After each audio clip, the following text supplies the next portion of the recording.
कह भी देता है मैम आपको देखा बहुत अच्छी लगी, तो I will like oh thank you. नमस्कार, मैं हूं अमर और आज के इस खास कार्यक्रम में मेरे साथ हैं न्यूज़ 24 की और एक्स राज्यसभा की anchor Abhilasha Pathak. Welcome to my channel ma'am.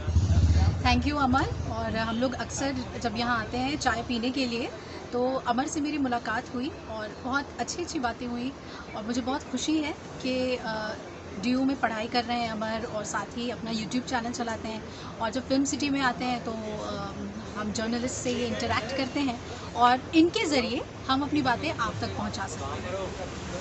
तो मैम, पहला मेरा सवाल है कि आप जब यंग एज में थी, मतलब आप स्कूलिंग में थी, तो आपने पहले ही डिसाइड किया था कि मेरे को जर्नलिस्ट में जाना है या कोई और भी सपना था? क्योंकि अक्सर 11th-12th में हमारे अलग सपने होते हैं, हमारे अलग कोर्स लिया होता है हम लोगों ने। तो ठीक है, just going to my memory lane, अगर मैं याद करूं तो आज की जनरेशन को जितनी क्लैरिटी होती है कि उन्हें क्या करना है, हमारे टाइम पे उतनी क्लैरिटी नहीं होती थी।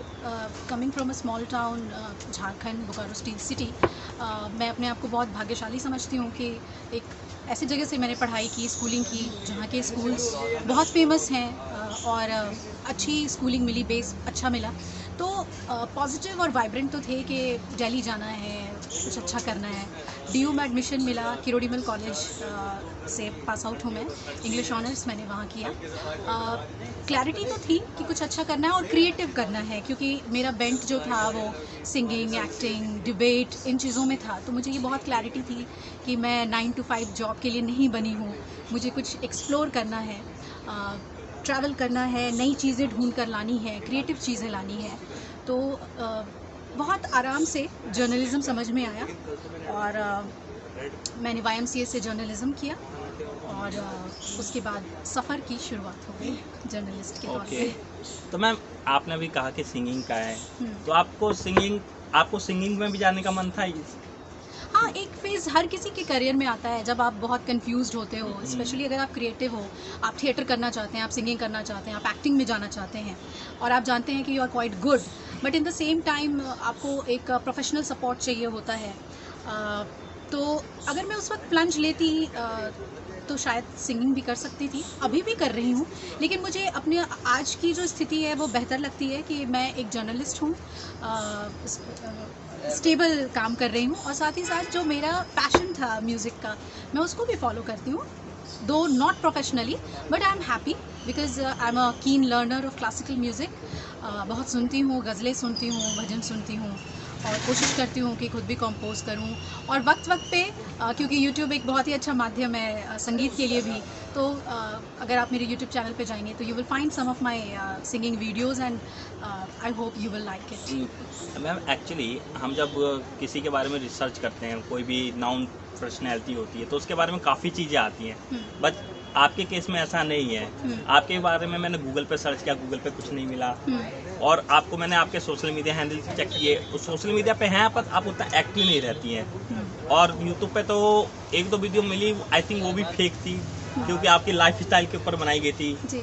ऐसा क्यों होता है? जब आप एक गवर्नमेंट चैनल से निकल के एक प्राइवेट चैनल में आते हैं, तो लोग क्यों नहीं बना पाते आप एंकर्स? मेरे बारे में अगर आपने ये कहा कि मैं सोशल मीडिया पे ज़्यादा एक्टिव नहीं हूँ, देखिए 24 घंटे में सब कुछ करना होता है। हम जिस जनरेशन से आते हैं उसमें सोशल मीडिया में हम एंटर तो कर गए, लेकिन हमारा एक सोशल मीडिया ही नहीं है, रियल मीडिया भी है।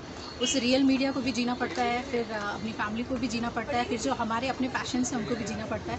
तो जितना मैं टाइम मैनेज कर पाती हूँ, but you will find me everywhere, whether it's Twitter और इंस्टाग्राम और YouTube, Facebook, everywhere you will find me. बाकी मैं ये नहीं कहूँगी कि मैं कुछ ऐसा करती हूँ कि people would just follow me like anything, slowly and steady. लेकिन जो लोग मुझसे जुड़े हुए हैं, even on social media, they are very very close people of mind. मैं नंबर्स में बिलीव नहीं करती कि कितने हज़ार और कितने 100 आपके फॉलोअर्स हैं। जितने हों, जेन्युइन हों, आपको समझने वाले लोग हों, और मैं इस मामले में खुद को लकी मानती हूँ। और मुझे लगता है जिस तरह आप एक आपके ज़रिए मेरा इंटरव्यू पहुँचेगा, तो धीरे धीरे ऐसी ही एक शुरुआत तो हो ही गई है और धीरे धीरे लोग और ज़्यादा जानने लगेंगे। अच्छा मैम, मेरे को एक बात और जाननी थी। जब आप 90s के दशक की हैं, आपने 90 का दशक काफ़ी अच्छे से देखा है, अपनी जर्नी देखी है, उस समय से लेके और ये समय तक कितना डिफरेंस आया है सोसाइटी के कल्चर में और सोसाइटी के थॉट में? 90s में तो खैर मैं बच्ची थी। नहीं, आप मेरे एक्चुअली आप मेरे से तो बड़ी है। तुमसे तो बड़ी हूँ। 2000 की तुम बात करो, जब हम थोड़े समझदार हो गए, हायर एजुकेशन और टीनेज में आ गए, तो मोबाइल हमारे पास कॉलेज में ही आ गया था।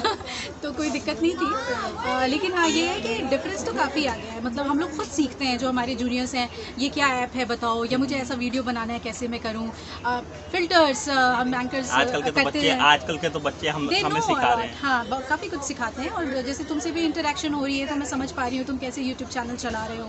तो एक लर्निंग प्रोसेस तो हमेशा बना रहता है। एक्चुअली जब मैंने आपको अप्रोच किया, जब मैंने आपके कलीग से बात की कि किसी का इंटरव्यू दिला दो, एंड उन्होंने बोला कि आप इनका ले लीजिए, तो आपके मन में उस समय का मैं आपका पहला थॉट क्या था? मेरे को यह जानना है। मैं सच बताऊं तो वैसे अगर क्रिएटिव जॉनर में मुझे देखोगे तो मैं बहुत ओपन हूँ। मुझे गाना, बातें करना, हंसना, बोलना, जोक्स क्रैक करना बहुत पसंद है। लेकिन जहाँ खुद की बातों को बहुत वैसे पब्लिक डोमेन में नहीं, मैं थोड़ी शाई हूँ इस मामले में। I won't hide to people. मुझे अगर कोई कह भी देता है मैम आपको देखा बहुत अच्छी लगी, तो I will like oh thank you. नहीं, तारीफ मत करो। शर्म आ जाती है। मत तारीफ करो, इतनी भी अच्छी नहीं हूँ मैं। अच्छा मैम, आप आने वाले टाइम में जो सोशल मीडिया इन्फ्लुएंसर हैं उनको किस तरीके से देखते हैं? बिकॉज हम देखते हैं कि सोशल मीडिया इन्फ्लुएंसर हो गए, जैसे बहुत बड़े बड़े चैनल में, किसी का नाम नहीं लूँगा, कंपनी का नहीं, वो जो अपने इकलौता चला रहे हैं, उनको आप आने वाले टाइम में कैसा देखती हैं? और जो अभी फ्यूचर है बच्चों का, जो कॉलेज में है या स्कूल में है, उनका आने वाला टाइम कैसा हो सकता है? आप कैसे उस चीज़ को देखती हैं? Social media influencer a good question, क्योंकि आज की यूथ सोशल मीडिया को अपने लाइफ का मुझे लगता है बहुत ही इम्पॉर्टेंट हिस्सा मानती है। हम लोग अगर 50-50 मान के चलते हैं, या मैं तो 50 में भी नहीं लाई करती, मैं तो कोई 30% social media and rest is my real life. आने वाले टाइम में मुझे ऐसा लगता है कि सोशल मीडिया ही अगर सब कुछ हो जाएगा तो रियल फीलिंग्स, रियल इमोशंस, ये रियल बातें ये कहाँ हो पाएंगी। आज मैं अगर तुम्हारे साथ बैठ रही हूँ, एक्चुअली मैम को मैंने कल बोला था, कल मैम ने नहीं दिया, आज दे रही है। बजट का दिन था, बहुत ही हेक्टिक दिन था, तो क्षमा करो, मुझे माफ़ करो। लेकिन आज देखो मैं टाइम निकाल कर आ गई हूँ। अभी 3 बजे वो भी नहीं दे रही थी, वो भी नहीं दे रही थी, वो भी इनकी तबीयत खराब का बहाना चल रहा था। Just that I am shy, I don't like to boast about my work. मैं ये चाहती हूँ कि मेरे काम से लोग मुझे पहचाने, ना कि मेरे इंटरव्यूज से या मेरे सोशल मीडिया पोस्ट से, उससे ना पहचाने। आज की डेट में हम हर किसी का देखते हैं कि हर किसी का इंटरव्यू चल रहा है, और मैं जल्दी मेरा इंटरव्यू तुम खूब अच्छे से चला रहे हैं, ठीक है? आज प्रमोट करना इसे। नहीं, आप प्रमोट तो आपको भी करना होगा। नहीं, मैं जरूर शेयर नहीं, मैं कह रहा हूँ कि हम हर चीज़ का इंटरव्यू लेते हैं, और जब न्यूज़ जर्नलिस्ट की बात आती है, वो या इंटर्नशिप में ही क्यों ना टीवी पे आ रहा हो, उसे सीधा बोल देते हैं ये बिका हुआ है। तो आप इस चीज़ को कैसे लेती हैं? बिकॉज ये थोड़ा सेंसिटिव टॉपिक है, मुझे भी पता है। बहुत आसान है किसी को 1 मिनट में बोल देना कि आप बिके हुए हैं, गोदी मीडिया। लेकिन हम जब प्रोसेस में काम करते हैं तो ये मत भूलिए कि जब हम आपके मुखातिब होते हैं, आपकी आंखों में आंखें डाल के 2 बातें बताते हैं, तो उसमें बहुत जिम्मेदारी होती है। अगर मैंने तुम्हें वक्त दिया है तो उसकी जिम्मेदारी है मेरे ऊपर। अगर हम कोई स्टोरी कवर करते हैं या उस स्टोरी की फैक्ट्स लेकर आते हैं तो कुछ भी नहीं बोल सकते ना, नहीं कि ये हुआ। हर चीज़ के पीछे फैक्ट्स हैं, हर चीज़ के पीछे तस्वीरें बयां करती हैं, तब हम एंकर्स उसको आपके समक्ष रखते हैं। बहुत आसान होता है ये कह देना, बड़े लेवल पे होती होंगी मैनिपुलेटिंग, और बड़े लेवल पे बड़े जर्नलिस्ट के ऊपर बड़े आरोप लगते हैं, लेकिन मैं उससे बहुत मैं एक ही बात कहना चाहूँगा सब दर्शकों से भी, ये जस्ट एंकर हैं, इनको सीधा टारगेट मत कीजिए। अगर आपको बात ही करनी है तो डायरेक्ट बात कीजिए।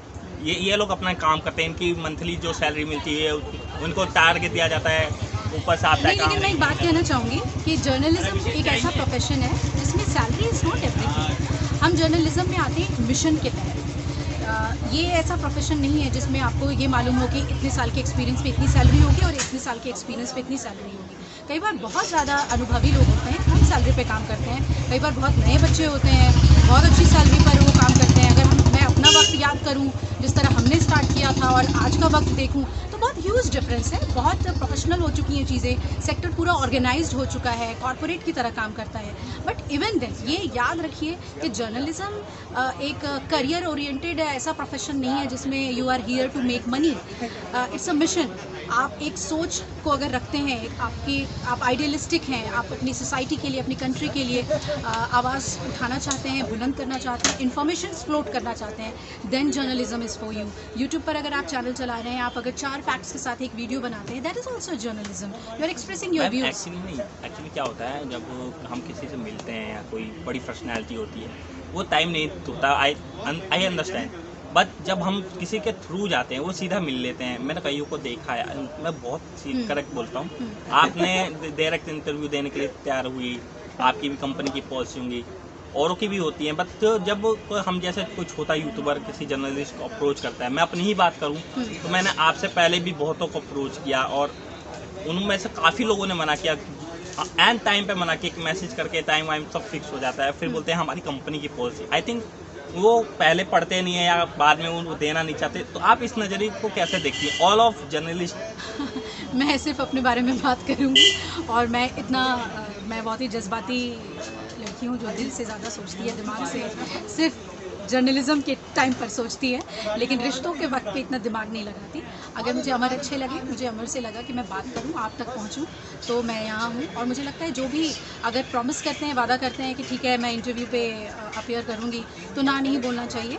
हाँ, लेकिन अमर ये भी है कि कई बार लोगों की दिक्कतें होती हैं, आप भी बड़े दिल से उनको एक्सेप्ट कीजिए। हो सकता है एक दिन वो आपको फ़ोन करे और कहे अमर जी मेरा इंटरव्यू ले लीजिए। मैं तो काफ़ी बड़े दिल से एक्सेप्ट करता हूँ। आपका एंड टाइम पे मना कर मेरे को जाना पड़ता है वापस। मेरी बहुत सारी शुभकामनाएं हैं तुम्हें। और मैम आखिरी क्वेश्चन, क्योंकि अब आपका टाइम हो रहा होगा, 3 बजने वाले हैं, आपकी लाइफ की क्या फिलॉसफी है, क्या अपने ओर से पब्लिक को बताना चाहेंगे कि क्या फिलॉसफी ज़्यादातर होनी चाहिए? लिव एंड लेट लिव तो बहुत ही कॉमन सी बात है, लेकिन हाँ, अगर आप दिन भर में किसी के चेहरे पे खुशी ला सकें जैसा अभी मेरे आई है तो मुझे लगता है ये इस फिलॉसफी पे हम सभी को काम करना चाहिए। और हम जर्नलिस्ट जो कि कई बार बहुत नेगेटिविटी से घिरे होते हैं, कभी किसी की मृत्यु की खबर होती है, कहीं आग लगने की खबर होती है, कहीं पॉलिटिक्स में इतना जिसे कहते हैं गाढ़ी पॉलिटिक्स, इतनी सियासत हम देखते हैं कि हमें लगता है कि हम कैसे विकास कर पाएंगे अगर हमारी ऐसी सोच है। तो ऐसे नेगेटिव माहौल में अगर हम कुछ पॉजिटिव निकाल सकें दिन भर में 24 घंटे में एक छोटी सी चीज़ भी, तो मुझे लगता है वो बहुत बड़ी अचीवमेंट है अपने पर्सनल डेवलपमेंट के लिए भी, आपके सोसाइटी के लिए भी, कि आपने सामने वाले को कुछ दिया। तो मेरी कोशिश ये रहती है कि जितने मेरे जूनियर्स हैं मैं उनको पॉजिटिविटी से भर दूं कि आने वाला वक्त तुम्हारा है और तुम्हें अच्छा करना है, कुछ नया करना है, ऐसा अच्छा करो कि मुझे भी सिखा दो कोई चीज़। I am your student. अभी मेरे को आपसे बात करते समय इतना कंफर्टेबल फील हो रहा है, मैं किसी और से बात करता हूँ, किसी और लड़की से बात करता हूँ, मैं अंदर से खुद डरा होता हूँ सामने वाला क्या जवाब देने वाला है। तो ये मेरे लिए सबसे बड़ा कॉम्प्लीमेंट है and I take this compliment very seriously and I wish you all the best. नहीं, मैं सच में मैं किसी से भी बात करता हूँ ना तो बहुत डर के बात करता हूँ, कोई भी हो, लड़का तो चल भाई लड़का है समझ जाएगा, लड़की हो ना तो मेरे मुंह में यहाँ बात जवान आ जाती है, बोलना ही नहीं, डर के आगे जीत है। और अगर ऐसा है तो तुम ऐसा करो, अभी लगातार तुम सिर्फ फीमेल एंकर्स की इंटरव्यूज़ शूट करो, मेल एंकर्स के मत करो, सिर्फ फीमेल एंकर्स के करो, ताकि तुम्हारा ये जो डर है वो खत्म हो जाए। क्योंकि फीमेल एंकर्स जो हैं वो तुम्हें पॉजिटिविटी से और कॉन्फिडेंस से भर देंगी। मेल एंकर्स भी ऐसा करेंगे, लेकिन ये जो तुम्हारा डर है कि लड़कियों से ज़्यादा डर लगता है, वो तुम्हारी एक्चुअली पता है, मैं स्कूल लाइफ में लड़कियों से थोड़ा कम इंटरेक्ट करता था। हम 2 बंदे थे एक साथ एक सीट पर बैठते थे, कोई लड़की आती थी तो बात करते। इसके लिए सबसे अच्छा तरीका है, क्योंकि मैं कोएड से पढ़ी हूँ तो मैं अपना एक्सपीरियंस बता सकती हूँ। आपको ज़रूरत नहीं है कि आप सामने वाले को अपोजिट सेक्स की तरह ट्रीट करें कि वो ये तो बंदी है, ये तो बंदा है। आप उसको अपने कोलीग की तरह अपने ही जैसा ट्रीट करें, तो आपको कभी किसी लड़की से या लड़के से डर नहीं लगेगा। एक्चुअली मेरे को स्कूल में बोलती थी कि कितना सा है, बोलता ही नहीं है, लड़का काम होगा तो बोलेगा, और वो भी दर के बोलेगा। आज तक इतना कभी किसी को नहीं कुछ कहा है, मेरी पूरे स्कूल में सबकी शिकायत जाती थी। अच्छा, मैं ये बताओ, स्कूल की बातें तुमने बता दी, मुझे नहीं लगता कि तुम लड़कियों से डरते हो तुमसे बात करते हुए। अब तुम्हारा एक्सपीरियंस कैसा है? मेरे एक्सपीरियंस से तो काफ़ी अच्छा है, और किसी को अप्रोच करना बहुत मुश्किल हो जाता है कि डायरेक्ट जाके किसी से बात कर लें, बिकॉज आजकल रेफरेंस का हो रहा है। ये होता है थ्रू जर्नलिज्म, मैं इंटरव्यू लेना आया था, ये मेरा इंटरव्यू ले रही है ये होती है थ्रू जर्नलिज्म। तो चलिए, मैं यही कहूँगी अब, चलिए थैंक यू वेरी मच। अच्छा करो तुम और बढ़िया करो, और इसी तरह से हम लोग यहाँ जब भी मिलेंगे जर्नलिज्म के बारे में बात करेंगे, प्रोफेशन के बारे में बात करेंगे और पॉजिटिविटी फैलाएंगे। तुम्हारे जितने भी व्यूअर्स हैं वो ये जाने कि एंकर्स और जर्नलिस्ट जो हैं बिके हुए और इस तरह के शब्दों का इस्तेमाल ना करें, क्योंकि हर कोई अपने अपने काम को मेहनत से कर रहा है तभी देश आगे बढ़ेगा। इस सोच के साथ बाय एंड टेक केयर। नमस्कार। नमस्कार।